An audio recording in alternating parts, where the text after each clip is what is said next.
is that everyone can become famous for what they do right now. Like when we were young, we could say we wanted to become president, but we saw all the gatekeepers and the barriers we have. Today, there's so few barriers. That is why it's so important to start thinking of yourself as a product. You are not just a person anymore, you are a product. And there is more pressure because it's not like it used to be. And you keep using the term find your gift, correct? Yeah, right. What does that mean? But how do you handle when the haters come? It's not about if the haters come, it's about when the haters come. Welcome to Keep Hustling, where we are going past the why to get to the how. I'm your host, the always hustling Aaron Gordon, aka NY Risk Advisor, aka Mr. #Keep Hustling. In this podcast, we will be diving deep into the professional and personal successes of our guests to find out how they hustled through the most difficult times in their life and their development to achieve the success they've gotten to today. So buckle up for what hopes to be an amazing ride. And of course, now and always, keep hustling. Welcome to Keep Hustling with my guest, Torund Bryhn. Torund, thank you so much for being here. Thank you. I'm looking forward to it. I think that you are our first guest from Arizona. I'm not sure. But when I asked where you were, you said Scottsdale. So I imagine that it's hot and dry there now. So I hope your AC is pumping. It's hot, it's dry, but I love it. It's hot. So my wife is from Southern California, and an ongoing conversation that I have with my father-in-law is about humidity and the discomfort of more humid climates versus warmer climates. My feeling about that in general is that's all well and good. Once you hit triple digits, it doesn't matter. Humid, dry. If it's 105, we got to be in AC.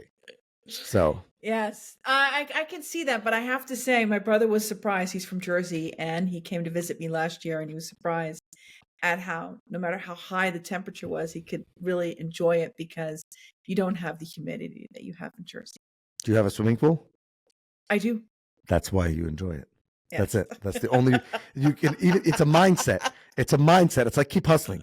If you know that there's a pool available, right, you can get past it. Right. So I'm just throwing that out there. Okay. Now that we've solved all the world's problems, let's jump right in. What do you need to know about the upbringing of Torund Bryhn that led you to write the book, take on your whole fame revolution, and lead you to kind of set you up to who you are today? I think because I've been in different cultures, they call it like the third kid or something like that. Like you're like in this third culture kid, is that you learn how language and how people present themselves is very, very different. But at the same time, we have that need to share our gifts. So that's like really from my childhood, and then having gone back and forth, really the fascination of Americans really being able to showcase their gifts unapologetically. And you see other people are not. And I just have this fascination with having people to really showcase, because if you really do it in confidence, you can really change your community and you can change the world. And I have always loved being behind the scenes, helping people with their gifts. I have to ask, you said Americans love showing off their gifts. Is that, yes, I think that was the term you said. Yeah, they do. What do you mean by that? And why do you, because I assume you don't mean showing off their fancy cars, right? So meaning, what does that mean? And what do you think it's about America and the culture that leads people to want to do that? The reason why I ask is because this whole podcast is about people finding in themselves their hustle and unapologetically chasing that. Now, I've said it many times, and I hope that the people who listen and are hopefully enjoying the podcast realize that doesn't mean that everyone has to work 18 or 20 hours hustle. What that means is when you find your gift, exactly, and you chase and you realize what your hustle is, you keep hustling through it, because that's where you'll feel the most rewarded, because you'll actually accomplish that. Now, your hustle is different than mine, but you said Americans love showing off their gifts. What does that mean, and what do you think the source of that is? I will give you a perfect example of this. When I was in college, I was in an American college, right? And I had a Norwegian friend of mine come over to visit me. We were kind of dating, and my mutual friend was a swimmer and was on the national swim team in the college. And so my friend from Norway says, "Oh, are you good at swimming? My friend asks, and the American friend, are you good at swimming? And my friend says, oh, I'm decent. I'm okay. And I was like, okay. I didn't think of it at all. And then my friend, the American friend, comes back to me really angry, kind of pissed. He goes, do you realize that this guy, this friend of yours, was like right to be on the national team that actually competes in the Olympics? Right. And I think there is this sense, and a lot of people say it's bragging, but I really say what I love so much is when you have kids in America and they say, what do you want to be? I want to be a president. I want to be this. Are you sure? I don't think they say that anymore. They used to say that. I No, don't think no, but they say used that to anymore. say that. But like, I think having the balls, like right now, it's probably YouTube influencer, right? Right. I want to be like Mr. Beast, right? But what's fascinating to me is that kids are brought up here with such an inner confidence of the allowance to be what they want to be. Now, obstacles will come in your life. You might have a childhood, but you can always sit there and find some self-help guru or some kind of a person that can inspire to lift you up. You always hear the story of lifting yourself from the bootstraps. And I think that is so much more prevalent, and there's so much of an allowance to it here in America. And that's what I love about being here is that there is this sense of finding your gift and moving forward and sharing it. And I love that about the American culture. Do you think that's still the case today with young people? It's interesting you say that because I have a young person that works with me right now who is a Gen Zer, and I don't think it is as prevalent or as great when we were, but there's still some component to that. Like you're seeing the younger generation now being able to make money and really change life upside down. They make more money than people that are working in corporate by going on social media. So there is that component of people wanting to hustle for what they have and do, but other people are, of course, disenfranchised because of the way life is right now. I think that it's interesting that you say that because when we talk about young people's hustle or their dreams or their drives, me wanting to be the president when I was a kid was unlikely to happen. And even today, it might not be the president. There's only one Mr. Beast. There's only one LeBron James, right? There's only one whoever in whatever, there's only one, I don't know, whatever. And I think that those people who become the idols or the models, it's about making sure that at least the younger generation is driven to keep hustling and to keep getting there. And I think that I'm pleasantly surprised that you said that, because I find that a lot of people feel that the next generation is lazy and doesn't care and doesn't want to strive for much. No, unlike our parents who came here with nothing and they right. work 6 days a week and they were lucky if they got to go to, kids today want to take vacations, and then if they were lucky if they got to go to the beach on a long weekend. So I'm happy that you said that, because it's not something that I get to experience every day. So I feel I'm appreciative. And if I can interject right here is that Sure. we're in an unprecedented time. And this is why I wrote my book, The Fame Revolution, is that everyone can become famous for what they do right now. Like when we were young, we could say we wanted to become president, but we saw all the gatekeepers and the barriers we have. Today, there's so few barriers. If if you can capitalize on your communication and on what you do, and you know your differentiator, and you can tap into your authenticity, the world is your oyster. You can go anywhere at any time. No one's stopping you. Like Mr. Beast 10, 15 years ago would have been probably stopped by the gatekeepers, right? We don't have gatekeepers today. 86% of the world has a smartphone. You're competing with the world. But what's so exciting is no one can compete with your gift. And that's why keep hustling is so important. Hustling to find the internal gift that you have, because when you actually live that and you bring it out, you will find your tribe. You will find the people that gets attracted to you, and you'll find your moment. You don't have to be Mr. Beast. What I like to say is you want to have luxury fame. You want to have the fame that capitalize on where you want to go within your community. That's awesome. I love that. But isn't there also something daunting about that? Meaning before, it was, in the previous generation, it was, if I did X, Y, and Z, I either A, went the corporate route and just follow the 401k plan, follow that and that, I can probably get to, where I want to go. Or the flip side was, I probably won't get there anyway. So I should just it'll take luck, but I probably won't get there. I feel like that there's some pressure that people put on themselves, and I'm trying to build a brand here also with Keep Hustling, with the Keep Hustling merch shop and everything like that.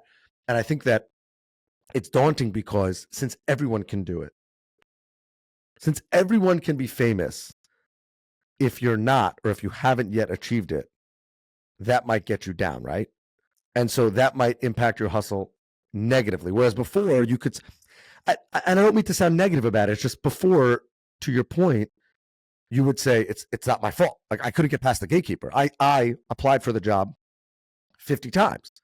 Now it's like, well, if they have 1 million followers and they're monetizing, I was talking to someone about this morning. Like you have people that literally say nothing into a phone every day. Nothing. Zero substance. Zero. Like food critics who don't even review food anymore. And yet they're famous and make money off of it and do things like that. But the flip side of that is, but what happens if it doesn't work out? That is such an excellent question. And I'm so glad you're tapping into it because that is the challenge. That is why it's so important to start thinking of yourself as a product. You are not just a person anymore, you are a product. And there is more pressure because it's not like it used to be.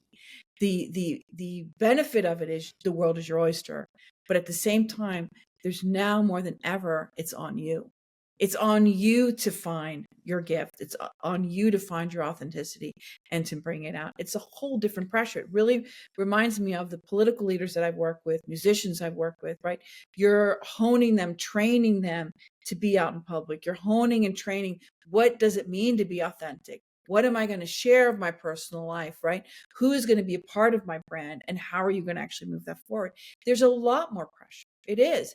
But at the same time, the benefits are so amazing if you're able to go ahead and do it. And what it's really putting all of us to challenge is to be the better person, to be ourselves, because the only thing you can compete with is you and your differentiator, your energy, and your gifts that are out there. Does that, first of all, that's awesome. Does that mean that every person, when they find it, that's their success?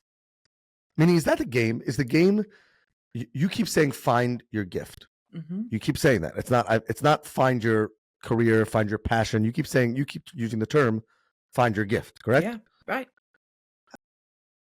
What does that mean?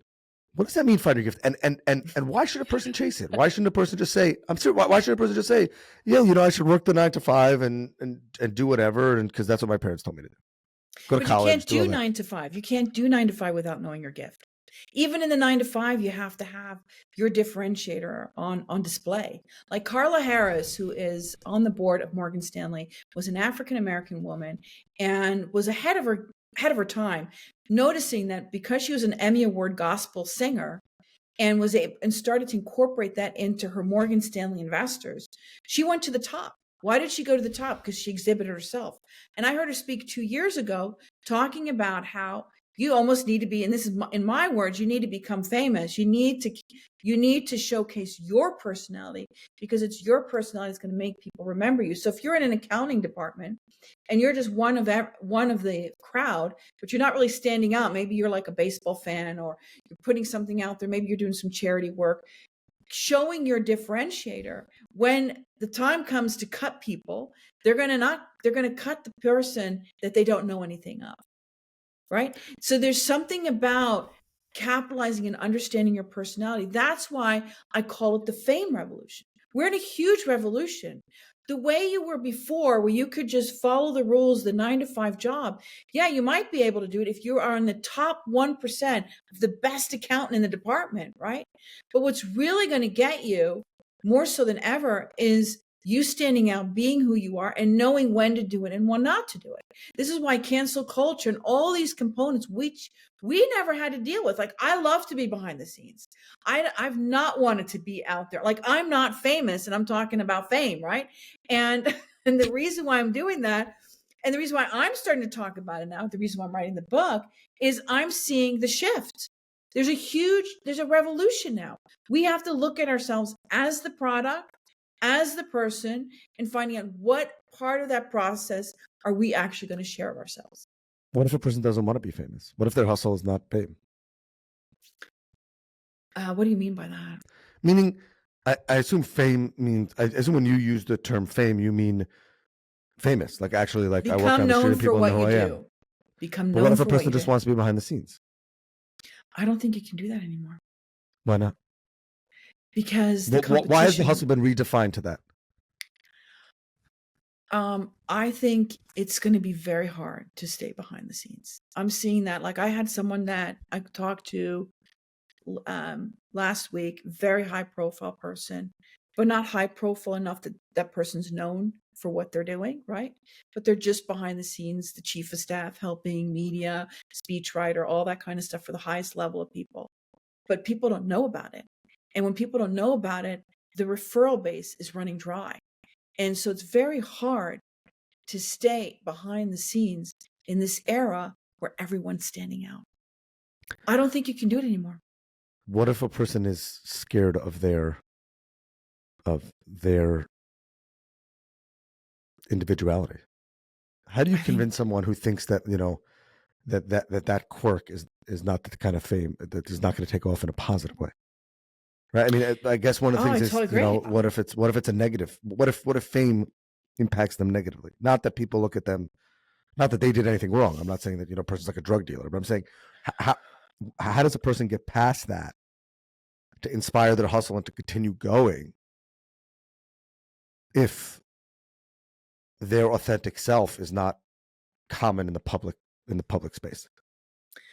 I don't think anyone's common. And Well, I I'm an think identical by twin, so I guess I am common. More no, not common than you. really. No, no, not really. Your twin is not talking about New York NY risk and keep hustling, right? Right. No, Right. I hear that. No, no, no. So I just feel I like no, what holds a lot of people's hustle back is they'd rather play it safe because safe is safe. dude, I have had anxiety. This is the hardest thing for me to do. I mean, it has taken me a long time. Like I got my branding like 4 years ago, become famous, like some brand expert, like because I've done behind the scenes helping people become known, right? It's just PR, marketing, communications, and they gave it to me, and I thought it was kitsch. I thought this was cheesy. I'm not going to use this. It sounds so crazy, right? But it is me. It's my essence. I love helping people to become known in their industry circle. I'm not like the Kim Kardashian's getting those famous people up, but I'm helping people get into the top 4% of their industry, right? So I go to this conference, and it's the first time I'm using the word become famous. I'm sitting next to this woman, really nice, sophisticated, and she goes, "So what do you do?" And I go, "Oh, I help people become famous." And I'm like, this sounds horrible. And And then you then what immediately happens is vomited. I was like, "Oh, this sounds so Who is kitsch. this person? Yeah, how can I stand up for this? It sounds so kitsch. It's cringe. It's so cringe, right?" And the woman goes, "Oh, you're kidding." And I go, yeah, no. And then You're we like, go, and then, actually, actually, then I talk about what I do, and I forgot about the cringe. I talk about what I actually do. 2 weeks later, she flies on a private plane to meet with me, take me out to lunch, and ask me, and becomes my first client within the Become Famous portfolio. really? Yes. And what I did was I talked to someone, her name is Imelka Rodriguez. She talks a lot about branding. And she goes, when you embody the archetype of your essence of your brand, it shines forth, and you become the sun of your own solar system, which is what I call it. If you really shine forth on who you are, your tribe comes to you. And people can't help but want to. I guess if it's authentic, then then the only people who you care or want it to impact are the people that actually will become in your tribe, and everyone else is irrelevant, assuming it's 100% authentic. But they hate you too. You got to get used to the haters, right? So like when I had my book, I got my first critique of the book. Like they were like bashing it on Amazon, right? And I was like, wow, I'm celebrating. That means I'm not irrelevant, right? I'm celebrating someone thinks, oh, this fame thing is stupid. You know, not everyone can become famous, blah, blah, blah, blah, Ego. blah. Yes, right. But I couldn't do that without having a team, right? And that's what I talk about in my book here is like instructions. Like when your product, you need a team around you to manage that. You can't just do this by yourself. And I think this is where they think about themselves as 120. This is where Grant Cardone talks about you need a whole new department for content marketing. And it's not just content marketing, but how do you handle when the haters come? It's not about if the haters come, it's about when the haters come. And they're going to come. And it's celebrating them and looking at it in a different mindset. But changing that mindset, you need a team. You need people around you that's going to help you. This is why it's a revolution. It's a whole different strategy on how businesses are operated. And no one's pausing to see that. And the only reason why I was able to pause was that I was stuck in Kanab, Utah. COVID happened. I couldn't fly home to Norway. And I'm sitting there thinking, and I'm seeing how everyone's getting on video. TikTok's exploding. And for the first time, I realized, wow, what I have done for the few, the many need to know. Would you say that was the most pivotal moment in your career? I always ask our guests to take us to the most pivotal moment in their career. It was. And then the other pivotal moment was when someone said that my branding was become famous, which I thought was so kitsch. And then at the same time, I have my mentor at the same time say, you need to write a book about this. And then that's when I sat and wrote a book. What made you choose fame? Fame chose me. So it was interesting. I get this branding, like they're asking me and I'm going, and it's great. It's like and we do that in my company is we help people find their essence. You do through archetype, personality tests. And I hired someone like me for me, right? And so that me person helped me find that it was become famous. And in that moment, I was like, this is so kitsch. But then I read this most amazing quote, which got me to really search in, and it comes from Socrates. And I love the Greeks. Like my agency name is called Diotima Strategies, which is the advisor to Socrates, who was a woman, right? And in that quote, it says, the perfume of heroic deeds is fame. And that perfume of heroic deeds is fame. Is fame, right? Becoming known for what you do. That's all that it means. We have gotten all this like extra stuff around fame. And that's what I thought it was: drugs, alcohol, egotistical narcissism. But there is some point in all of us, we want to leave a legacy. And that's where I have like the levels of fame. Like the first level is physical fame, right? You want to birth children. We all have this longing to get married and birth children. Why? Because when we're grandparents, we see our seed going forward. We see our fame, our legacy birth to the next generation. The second level of fame, which is where most people are and where we could stay, is social fame. We could stay within our group, become known, become the labor organizer in an organization. I'm part of Google, yes, and I'm doing great things. But what's so hard right now for a lot of people, at least for the millennials, the older millennials and Gen Xers and so forth, is we need to step out with our gifts and become famous. And that's why I call the public figure, the luxury fame. You need to step out and become known for your gifts. Because in today's society, there are very few gatekeepers. And how long does this last? Maybe 2-3 years from now, we'll be stuck into that. We're all going to be doing 9 to 5. We're all going to be doing this. We all have these silos. But right now, there are no silos. There's very few silos. And what's so exciting is this is the first time in history I actually went deep on fame. I mean, I basically have a PhD in fame. I've written 5 books that are coming after this, right? And what's really interesting— You've written the next 5 books already? Yeah, I wrote. That is hustle. That is hustle if I've ever heard it. I wrote them all because this took so long to get this one down because I wrote the history of fame. I wrote fame. I wrote how to actually make it happen, right? So we had to break it down. But because it is a revolution, everything changes. Everything changed. And we're not really seeing it. And with AI, it's even changing more because the only thing we can compete with that the AI can't take away from us is us and personality. Our gifts. Your gift. It's personality. I agree. And I think that the saddest thing or the most unfortunate thing, and it plays into the hustle also, is when people squash that, when people crush that personality, when people— that doesn't mean that everyone has to be the loudest person in the room or the jokester, but the person who was meant to be the jokester should be the jokester. And the person who is not meant to be, it's everybody talks about, or there's a lot of stuff and research and documentaries on, child stars and their parents forcing them to do whatever. And the comedian who didn't want to be a comedian who just ended up doing it. I'm not even talking about that. I'm talking about the people who, that is what gives them joy. And they think being the jokester is not the person who people like, or being the serious person is not the person who people like, the quiet person in the corner, the introvert. So therefore I'm going to fake the extrovert thing. And that really is what makes people miserable. And that's actually the opposite of finding their gift. It's so And that, fascinating you say that because that is so happened to me.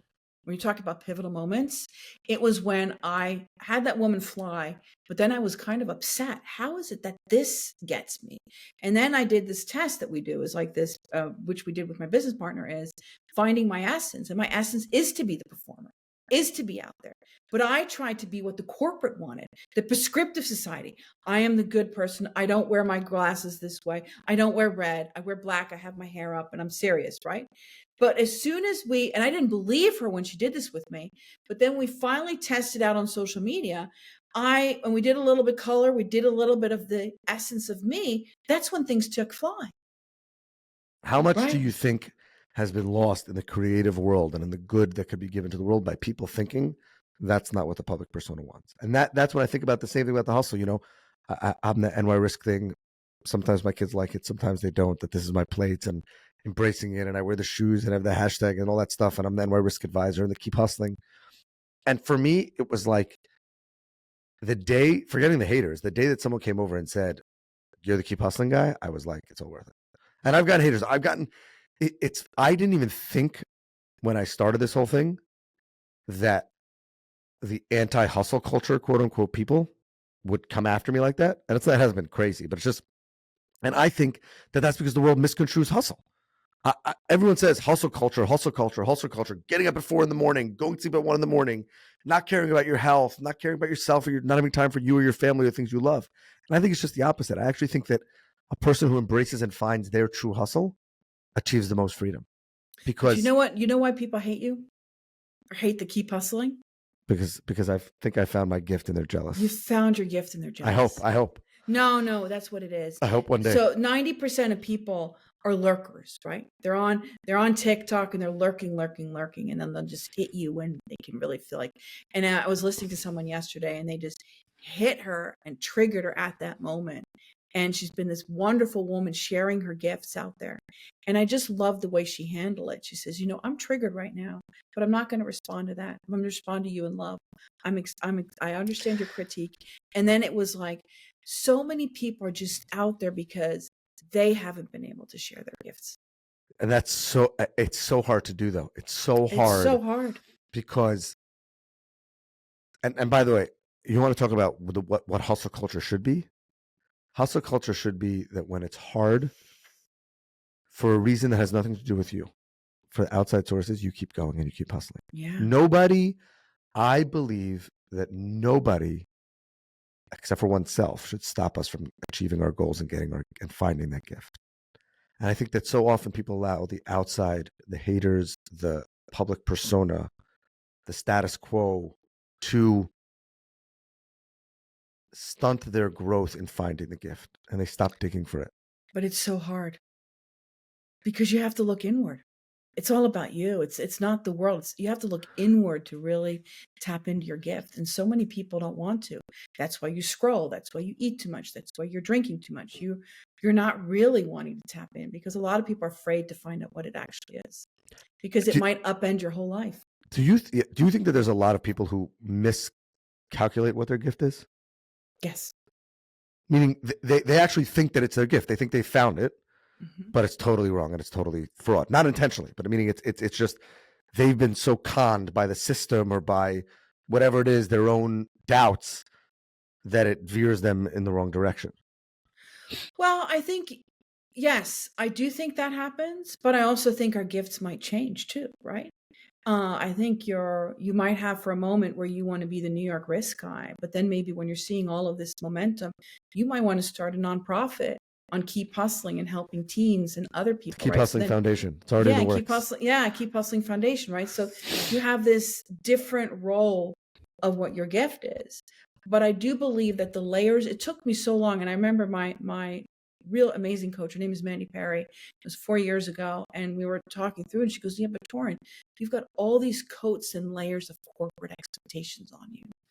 And how do you unlayer each one and have the courage to be you? And it was, and I had the hardest time stepping out. I've had anxiety. I have been afraid. I felt like no one cared about what my message is. I still have that. But I just know that this, by stepping out, that's when my gift will even shine more. And I will be able to take the hustle that's internally and just keep going because I believe in what I'm doing. It's amazing. That is amazing. I'm inspired. I'm inspired to chase the gift, to find the gift. And I hope others are inspired. I hope others buy the book. And I don't know about the next 5, but we'll see where that kind of goes. Take number 1 first. That's right? it. I think you let the cat out of the bag a little bit earlier, but we asked our guests to leave us with their favorite motivational, inspirational quote. We got one from Socrates before. I don't know if that's your favorite or if we're going to get a bonus now. You're going to get a bonus. You're going to get a bonus one. Really, Torund, thank you for being here. Thank you for sharing. We're going to link the book in the bio. Everyone should reach out to Torund, follow, find your gift, find your fame. And with that, I'm going to turn the floor over to you to leave us with a gift that is inspiration and motivation. So the way you find your gift, and it sounds so mundane, but it's really true. It's gratitude. And this comes from Cicero, who was the orator of the Roman Empire. And it's gratitude is not only the greatest of virtues, but the parent of all others. So if you're grateful now in who you are, yes, you might have all these corporate layers on you. You might have all these expectations pressuring you not to find your gift, but be grateful in the moment that you're there, because in that fire, you will find your gift. Incredible. Torund, thank you for being here. Really, thank you. This has been another episode of Keep Hustling. Remember, do well by doing good. And of course, and always, keep hustling. All right, hustlers, that brings us to the end of another fantastic episode. Thank you for listening. Be sure to subscribe to our podcast so you never miss an episode. If you have any suggestions, comments, or even just want to say hello, please feel free to reach out to us on all social media platforms. We are Keep Hustling Pod. Until next time, stay curious, stay hungry, and keep hustling.